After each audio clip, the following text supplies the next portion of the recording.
Hello everyone, welcome back to my JA Physics channel, and we are continuing the JA Advanced Target series. Today I have chosen some questions from the modern physics because most of the viewers are asking for modern physics questions.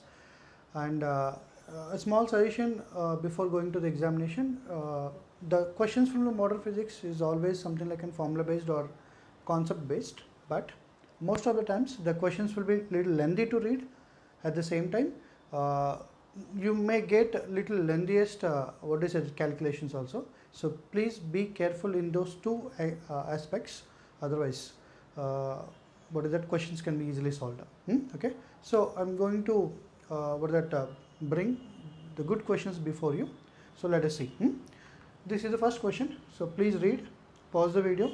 Okay, every question pause the video and try yourself and then come back to the question. Okay, so this is the question. You can have a good look on the question and please read each and every statement, then try for that. Sorry. Okay, so here in this question, what we need to take care, each and every statement makes an important relation to solve it. The first one is photoelectric effect or photoelectric plate. This question is related to photoelectric effect exposed to spectrum of hydrogen gas. So that means different wavelengths emitted by the hydrogen gas we have to take now. Electronically to second energy level, excited to second energy level. That means what? Now hydrogen is N is equal to hydrogen electrons are at N is equal to excited level. Now while they are de-exciting, we will get a wavelength. That wavelength will fall on the metal plate. That is the logic of the first statement. These wavelengths will fall on the metal plate, will eject the electrons. But this statement is important to read. The minimum de Broglie wavelength of the ejected photoelectrons. See, photoelectric effect and matter waves, both have linked. Minimum de Broglie wavelength. What does it mean? Minimum de Broglie wavelength. Wavelength is minimum. Lambda minimum is nothing but h by p maximum. Okay, maximum momentum will give you minimum wavelength. Maximum momentum will give you maximum kinetic energy. So that means ultimately they are talking about maximum kinetic energy of electron emitted from the metal plate. Okay, is recorded. Okay. Now next, when the same photoelectric effect plate exposed to spectrum of some unknown hydrogen-like atom or hydrogen-like gas, hydrogen-like atom, excited to second energy level again, it is found that the minimum de Broglie wavelength is of photoelectric effect, photoelectrons, same as previous only, is 1 by root of 6.1 times. Okay, so now we need to relate these two. So let us see what is the wavelength or what is the energy value we will get. Instead of wavelength, directly I go for energy. For hydrogen, I am talking about first statement. If I take for hydrogen, then what is the energy value I will get? N is equal to 2 to 1. So I can write down the difference in energy is equal to 13.6, okay, by into 1 minus 1 by n square will get. Actually this is 13.6 electron volt and this is 13.6 actually minus energy of the state by n square is nothing but 4, 2 square. So difference you will get how much? N is equal to, if I am writing difference value is 10.2 electron volt. I think this is very usual number. Okay, so difference of this and this 13.6 and 3 point something 2 you will get, 3.4 I mean 3.4, so you will get 10.2 electron volt. That difference is falling on the metal plate. Work function of the metal plate is W. Then we need to relate maximum kinetic energy with minimum wavelength. Okay, na? So what is the maximum kinetic energy of the, I am talking about first case, maximum kinetic energy is equal to 10.2 minus work function. This is the energy falling and work function. This is only one formula we are having in photoelectric effect. So this maximum kinetic energy, but minimum wavelength terms they are asking. So I can write down like this. What is it? Lambda is equal to h by p. Now I am relating the kinetic energy and de Broglie wavelength. Okay. So h by I can write down this in the place of p I can write down root 2m into ke. This is very well known principles. All these things, matter waves, wavelength in relation with the kinetic energy. So then kinetic energy value I can write down. So obviously square it. You will get h square by 2m lambda square. So that is the kinetic energy and wavelength relation. So I can write down here in the place of maximum kinetic energy. So maximum kinetic energy means minimum wavelength. So inversely proportional. Huh? So I can write down h square by 2m lambda 1 square. Okay, na? Lambda 1 square. Now next time it is 1 by root 6.1 times. Next case. This is for hydrogen. Means I am talking about only till here. Till here. Next statement I start. I solve now. So next statement is hydrogen like gas. I think now you understood.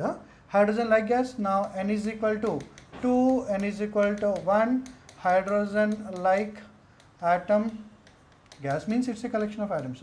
Hydrogen like atom. Then what is the energy values? Energy emitted in electron transition, electron de-excitation is energy value is equal 13.6 into z square into 1 minus 1 by n square. Or else you can write down what the energy of the state is. The energy of the state, any state of hydrogen like atom is minus 13.6 z square by n square. If you want, you can go for difference of these two. Okay, na? So all these formulas, if you remember, na, you can solve the questions easily. So then this difference, I can write down this is energy value is equal 13.6 into z square into this is 1 by 2 square, which is 3 by 4. So initially I wrote 10.2, but I am keeping in this way only. Okay, this energy is equal to what we can write down or minus work function. Okay, let it be. I am just erasing this. Now what is the maximum kinetic energy I'll get? I'll get the maximum kinetic energy is equal to energy into this 13.6 z square into 3 by 4, okay, minus work function will be the maximum kinetic energy, which we write down as h square by 2m into lambda minimum square, which is lambda dash square, which is the minimum wavelength in this case, de Broglie wavelength, which is 13.6 into z square into 3 by 4 minus work function. I told you, no, in modern physics what happens, the formulas are simple. Here the formula is maximum kinetic energy is equal to h minus work function. That is the formula, but we are getting some mathematics. So here people will make the mistake because you will be in more hurry, at the same time more tense. So you have to handle the pressure of the examination and get the answer properly. So this is really a tough job. That's why IIT exam is a tough one. IIT exam is tougher because of all these factors, not only subject. Okay. So now we relate these two, this expression and this expression. How to relate them? If it's lambda 1, you can take lambda 2 also. Here I wrote lambda dash. Okay, so and lambda dash has given, lambda dash is given is how much? 1 by root 6.1 times. Where now is to become 1 by root 6, 1 by root of 6.1. So how it is?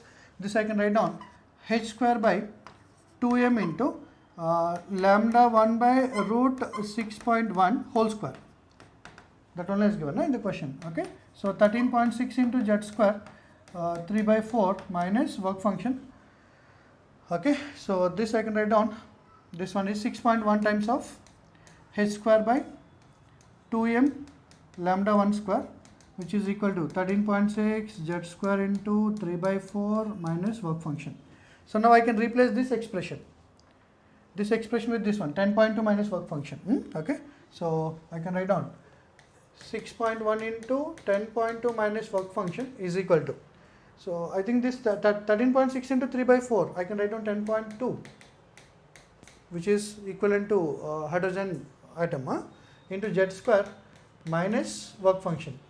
So we can solve the work function whenever you know the z value. Ultimately question is work function only, na? Work function is a question, work function of the material. For that what we require? We require the z value, yes. If I know the z value, then work function can be solved. Then how to find out the z value? For z value also they will give the statements in the question. Always it's something like a treasure hunt. Whatever values you require, you try to search in the question only. Every statement will refer some idea or else some value. Okay. So for z value, difference of energies of first Lyman line and Balmer series limit is found to be 2 times of ionization potential energy of the hydrogen atom. That is a thing. What is the first line of new gas? That too for new gas only we calculate. Difference of energies of the first Lyman line. What is the Lyman first line? Lyman is equal to n is equal to 1. The first line should be n is equal to 2 to 1. Then what is the energy value we will get? the energy value will get 13.6 into z square into, as we have done already previously, that is 1 minus 1 by 4.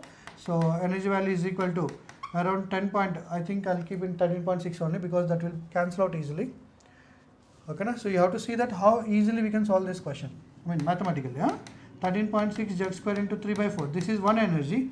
What is the Balmer limit? Balmer limit means n is equal to infinity to n is equal to. This is the Balmer limit. This is Lyman first line. This is Balmer limit. Okay, na? So if whenever they are talking about limit, that means it's a infinity to that level transition. So Balmer series limit. Okay, this is the Balmer series limit. N is equal to infinity to 2. Then what the energy difference is? Obviously this energy is 0.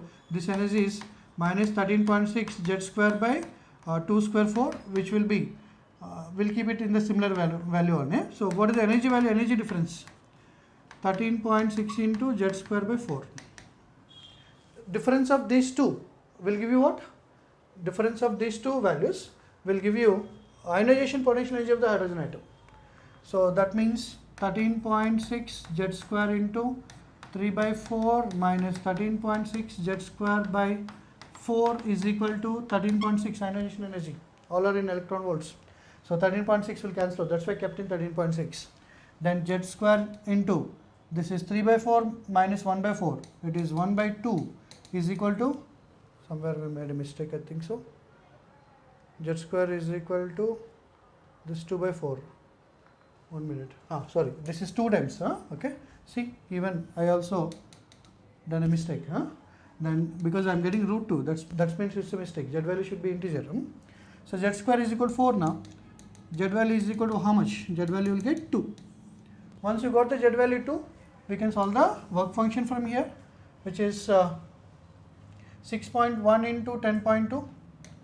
6.1 into 10.2 minus work function is equal to 10.2 into z square 4 minus work function. Okay, so from this you can solve work function is equal to something like 4.2 electron volt you will get in terms of it.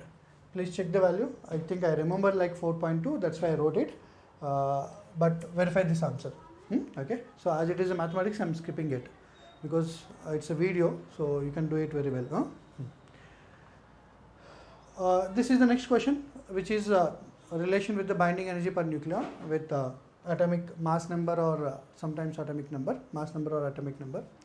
This idea is long due, I think so. Maybe you can expect in next examination, because last 3-4 years they didn't ask any question on binding energy per nucleon.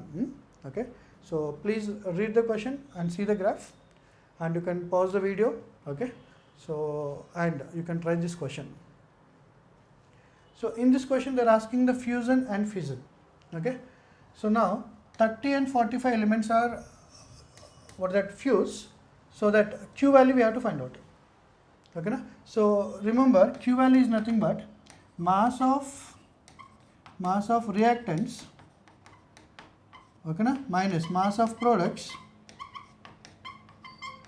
okay, mass of products into C square will be the Q value.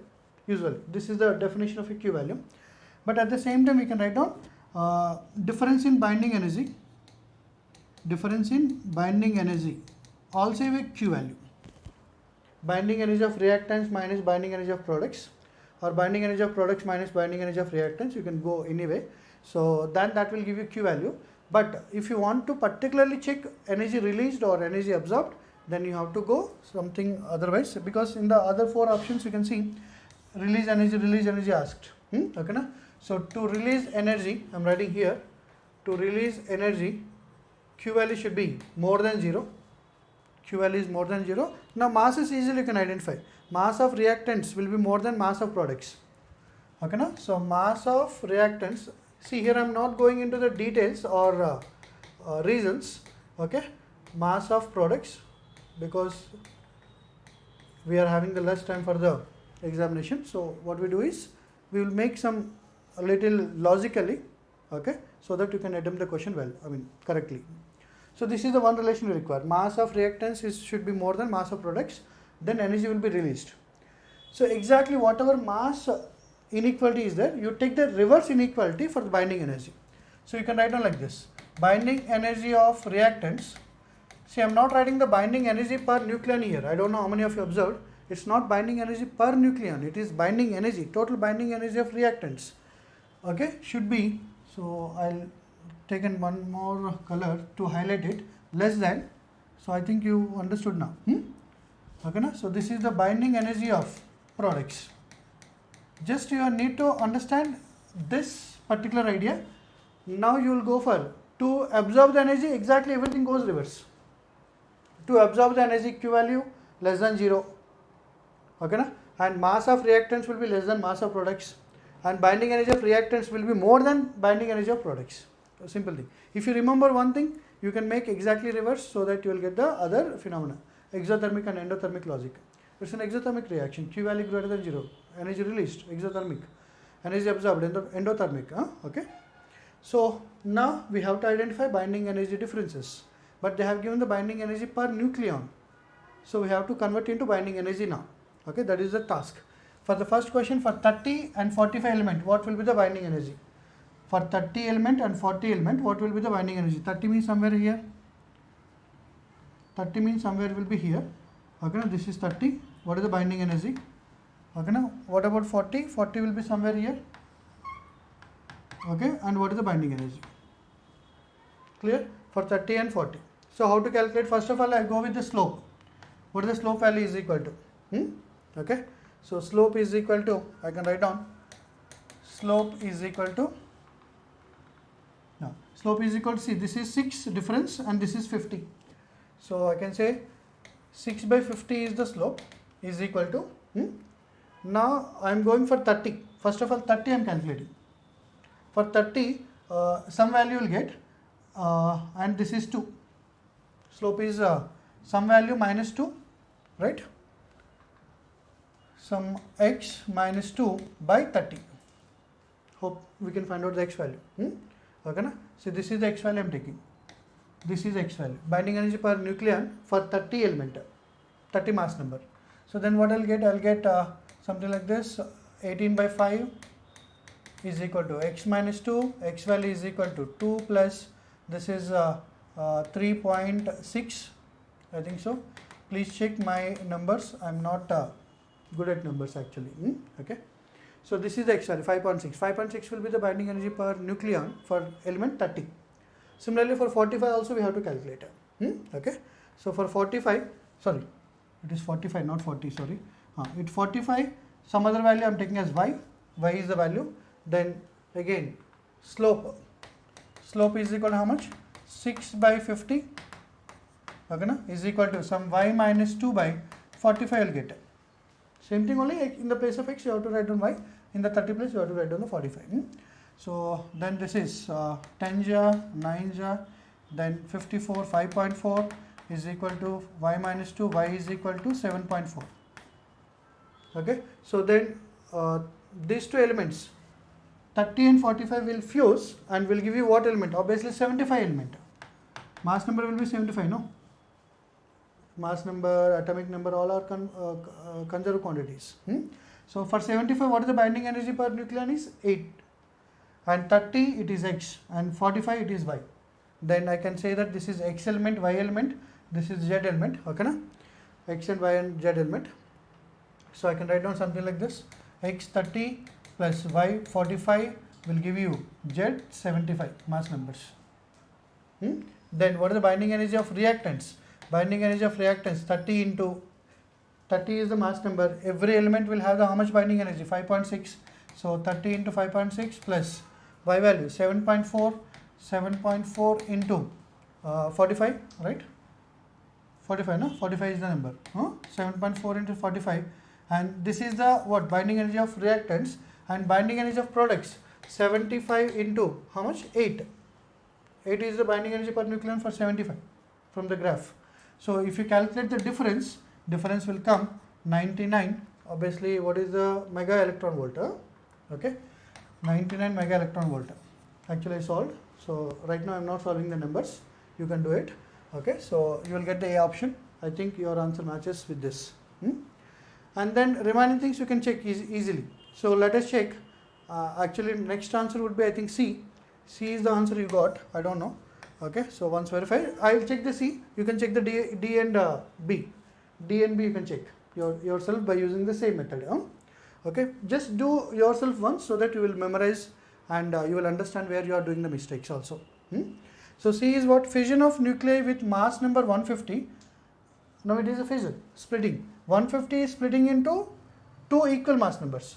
For 150 it is very easy. 150, what is the mass? I mean binding energy per nucleon is 6. Okay, na? So I can write down 150 into 6. So how much it is? 900. 900 mega electron volt is what? Binding energy of reactants. This is binding energy of reactants. Okay, na? Now it is split into two nuclei of equal mass number. Obviously 75, na? 75. So 75 into 8. Okay, na? Like that, two elements will be there. Two times. Two elements will be there. So obviously this is 150. 150 into 8. Okay, 150 into 8. So 0, 40, 0 again, 1200. 1200 mega electron volt. See, this is reactants, this is products. Binding energy binding energy of reactants is less than binding energy of products. Binding energy of reactants is less than binding energy of products. Then energy will be released. Will release energy. So C will be the option. Okay, so remaining B and D options you can check similarly. So I'm trying to remember the idea also. So I feel that this is the important idea and it is not asked in the recent years. So you might get this question. Not this question, I mean the idea of the question. Okay, so this is the next question, which is related to radiation pressure. So which is a very favorite topic for so many students. So try at once and come back to further. Come back for the solution. Here one point source of light of power P is placed at the center of hemispherical shell of radius r. Then by assuming surface is perfectly reflecting, then find the force acting on the sphere. Okay. So then as it is perfectly reflecting, what the pressure usually we can write down? 2I by C. This is the pressure, right? If it is perfectly reflecting surface, where I is the intensity. Intensity at that place. Intensity of light. Okay, this is the one fundamental formula. Now let us go with the hemispherical surface. Actually this is an easy diagram. Now at the center we are keeping the source. Okay. Now I take very small area, something like ds. ds is the small area I am taking. Okay. So now what is the power of the source is P here. Then what is the intensity here? We don't know. So that intensity I am taking as I. Then what is the force acting on this small area? Any elemental area I am taking. What is the force acting on that small elemental area? The force acting is equal to, I can write down. Yeah. The force value, dF value is equal to pressure into area. Normal to 8. Obviously this is normal only. Okay, because light rays will hit normally and come back. Okay, force will act normally here. So that area we can take ds directly. So what is the dF value I can write down? Pressure, which is 2I by C multiplied with area is ds. This is the force acting on one element, but we require the net force acting on the hemisphere. So for that what we need to do is, we need to take similarly another opposite part, symmetrical opposite part I have to take. So this also will experience dF force, and let us assume the angle, because dF forces are in different directions. So let me assume an angle theta, then this makes an angle theta, even this also will make an angle theta, because I told you this is symmetrical opposite part. Then I can make into two components for dF cos theta, one component. What the other component is? dF sin theta. Okay, na? So here also dF cos theta. Okay, and other component is dF sin theta. Now dF sin theta will cancel out. So every element will experience dF cos theta towards right. Then what is the net force acting? Net force acting I can write down. Net force on the sphere is equal to integral dF cos theta. Because you take any small elemental area, that elemental area will experience a force towards right. Okay, so that element is what? df cos theta is the component. So I have to integrate, I have to add all df cos thetas. Sometimes don't confuse with the 2 times. Suppose if you are taking the 2 times df cos theta, then you have to integrate for half of the sphere. Okay, if you are taking the df cos theta, then you have to integrate for full sphere. Full sphere means hemisphere. Okay, 2 df cos theta means half of the hemisphere. That is the meaning of my sphere over here. So then net force value is equal to integral df cos theta, which is 2I by c into ds cos theta, right? So net force is equal to 2I by c integral ds cos theta. So this is the important thing to do it. Here we cannot do any integration because I didn't take any ds elemental in terms of variables. So what is the meaning of ds cos theta? Let us see. Okay, so supposing that this is the ds. Okay, so that is the ds. If I take something like this is the ds element. All of you listen to this carefully so that you will understand projected area. Actually, I am going to explain the projected area. Okay, so this is the normal. Normal means df direction. Df will be in the direction of normal. Then if I make a horizontal, with the horizontal, how much angle it is making? Theta. Theta is the angle made with the horizontal. Okay, so then I can do another thing, that now I am taking the along the ds one line. Along the ds is nothing but tangent. Along the ds is nothing but tangent. So then this angle is how much? This angle is 90 minus theta, because this is normal and tangent. Normal and tangent are perpendicular to each other. So then if I draw one more line vertically, okay, now this is vertical if I am drawing a line. So then with the horizontal, this tangent making 90 minus theta, so what is this angle goes to? That angle goes to theta with the vertical. Now I am doing with the vertical. If I take projected area, okay, na? So something like this. If I am taking this area projection onto the vertical, then the projected area should be something like this. Highlighter, then let us go with the green. So this is the projected area on vertical plane. Then what is the relation between those two areas? The relation is, if this is ds, okay, na? If this is ds, okay, so then what is this area will be? Component is theta. Theta is the angle. Then this area will become ds cos theta. Understood? That means you take any element here, any element on the sphere, then you take the component on vertical plane. You take the component on this plane. This will become, all these areas will become what? On a vertical plane means this flat one. Okay. All these areas will be on, will be ds cos theta. What the integral ds cos theta means? Addition of all these area. Now imagine a sphere is out of the board. Then all the components of areas will be on the board. On the board, what is the area is? Area is this area, which is pi r square. So df cos theta, integral df cos theta will become pi r square. Please watch it again, so we will get better clarity. Okay, so this area will be called as what? Projected area. And then integral ds will become what? Integral ds will become net force is equal to 2I by c into integral ds is nothing but pi r square. This complete area you will get, all projected area of the curved one on this flat surface. I hope you understood this idea. Okay, now what is I? Intensity, but intensity is not given, they have given the power. So net force is equal to 2 by c into, what is the intensity at each and every place, at each and every point of this curved surface, intensity will be same, because the distance is same only, r only the distance. R will be the distance at every point, it's a point source. You will get spherical wavefronts.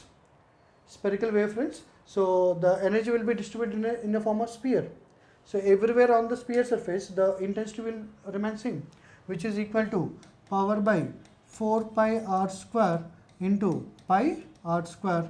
So pi r square will cancel out, then you will get how much? P by 2c is the net force acting on the hemisphere in rightward direction because of this point source. Okay, so hope you enjoyed this video. So if you really like it, so don't forget to hit the like button. At the same time, please share with your friends, particularly with the right now 12th standard, because you are moving out. So this channel has to go into the next generation. So I think you are the best carriers. Okay, so please share with your juniors, and at the same time try to learn from these videos. Thank you so much, and we'll meet in the next video.